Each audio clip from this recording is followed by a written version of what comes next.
Prezados alunos, sucessão testamentária.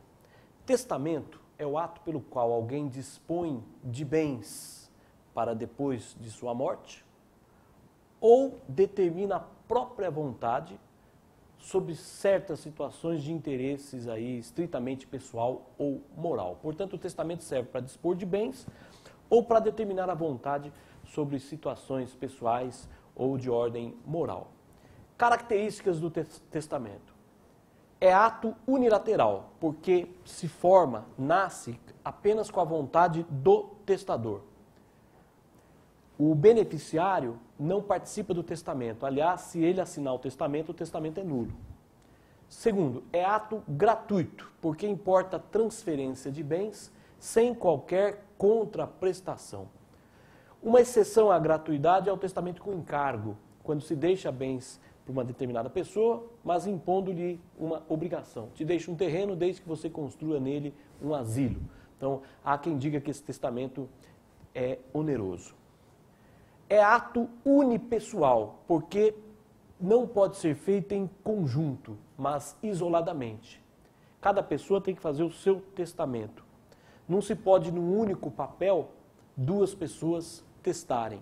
É proibido o testamento conjunto, ou de mão comum, que é aquele que contém mais de um testamento no mesmo instrumento, no mesmo papel. Tá?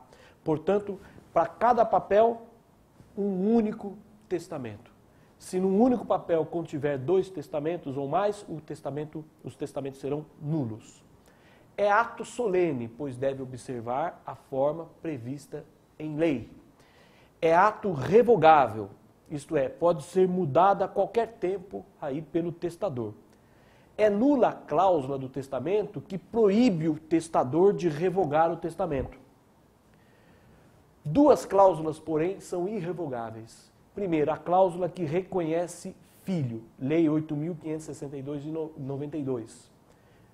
Essa cláusula não pode ser revogada, porém, se reconhecer o filho por erro, dolo ou coação, é possível anular essa cláusula. É preciso uma ação judicial, porque o Código proíbe a revogação e não a anulação, né? Nesse caso de reconhecimento de filho. E a segunda cláusula irrevogável é a que perdoa o indigno. Então, o sujeito que faz um testamento perdoando o herdeiro indigno, não tem sentido depois ele mudar de ideia e querer revogar isso, porque é imoral cancelar um perdão. Por isso, entende-se que é irrevogável essa cláusula, conforme Washington de Barros Monteiro. É ato causa mortis. O testamento só produz efeitos após a morte do testador. Então, o Código proíbe a doação causa mortis.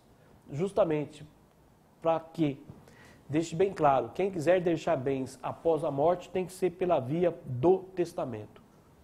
A doação causa mortis é nula. O que é possível é a doação com reserva de usufruto, que é o que se chama de usufruto deducto, que é quando o doador doa desde logo o bem, já transfere a propriedade em vida e reserva para si o usufruto. Então, dou o apartamento para minha sobrinha, ela já se torna dono, mas eu fico com a posse, eu fico com o usufruto. Além do testamento, há ainda outros atos causa-mortes, que é o caso do codicílio, seguro de vida e a inscrição da pessoa como dependente previdenciário, né? Daí, quando morrer, essa pessoa inscrita recebe a pensão. O testamento é ainda um ato personalíssimo, pois não se admite testamento por procuração, nem mesmo diante de poderes especiais. Aliás, testamento não admite assistência nem representação. Tá? A partir dos 16 anos já pode fazer testamento sem assistência e sem representação. O testamento, em regra, tem conteúdo patrimonial, isto é, serve para dispor dos bens. Porém, ele pode também ser usado para atos extrapatrimoniais de conteúdo aí estritamente pessoal ou moral. Exemplo, reconhecimento de filho, artigo 1609. Outro exemplo, nomear tutor por filho, artigo 1729, parágrafo único. Outro exemplo, perdoar o indigno, artigo 1818. Deserdar o herdeiro, artigo 1964. Nomear testamenteiro, artigo 1976. Dispor do próprio corpo para fins altruísticos ou científicos, né? É possível também fazer isso por testamento, né? Artigo 14 do Código Civil. E, finalmente, é possível em testamento autorizar o filho órfão, né, a se casar com o tutor, né? O pai pode fazer um testamento autorizando esse casamento, artigo 1523, inciso 4º do Código Civil. Capacidade testamentária ativa, artigo 1860. Então, diz o seguinte: além dos incapazes, não podem testar os que, no ato de fazê-lo, não tiverem pleno discernimento. E no parágrafo único acrescenta: podem testar os maiores de 16 anos. Então, em suma, os absolutamente incapazes e os relativamente incapazes não podem fazer testamento, e também não pode fazer testamento aquele que no momento em que testou não estava em perfeito juízo. Então, em resumo, não pode testar, primeiro, os menores de 16 anos, ainda que emancipados.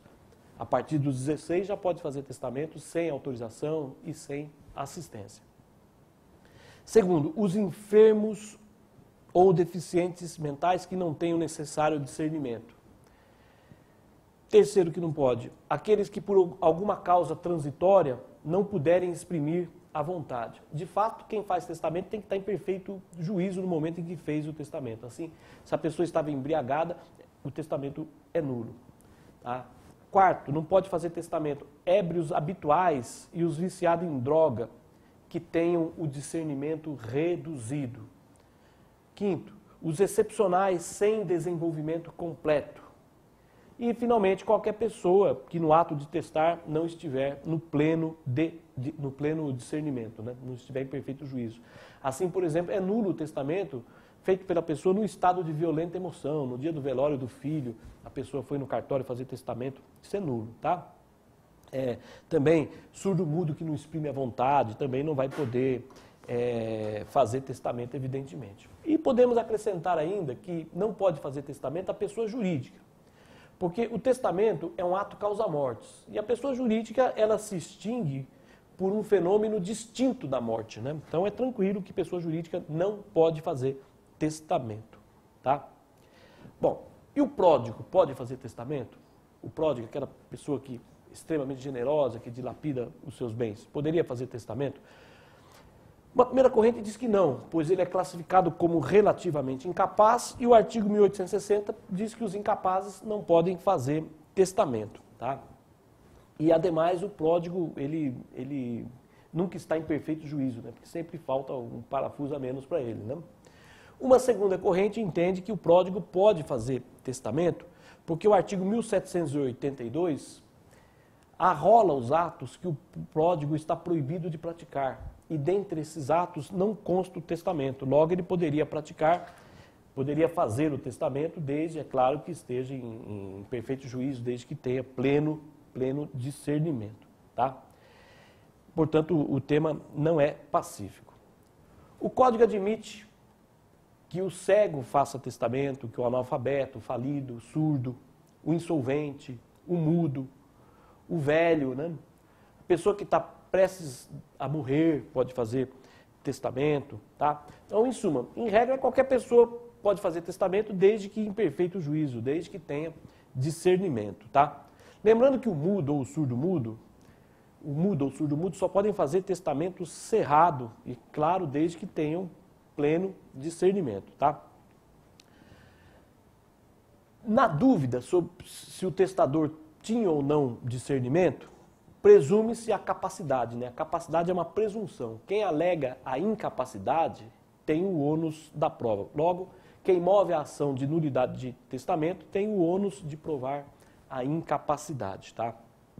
A capacidade do testador é apurada ao tempo da feitura do testamento. Se quando fez o testamento era capaz e posteriormente se tornou incapaz, por exemplo,